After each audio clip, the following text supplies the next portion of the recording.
قل اعوذ برب الناس ملك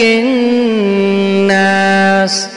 الہ الناس من شر الوسواس الخناس الذي يوسوس في صدور الناس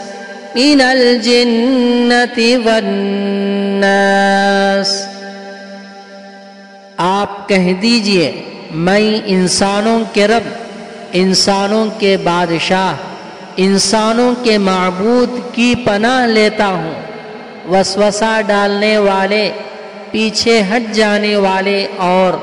نظر نہ آنے والے یعنی شیطان کے شر سے، جو لوگوں کے دلوں میں وسوسہ ڈالتا ہے، چاہے وہ جنات میں سے ہو یا انسانوں میں سے۔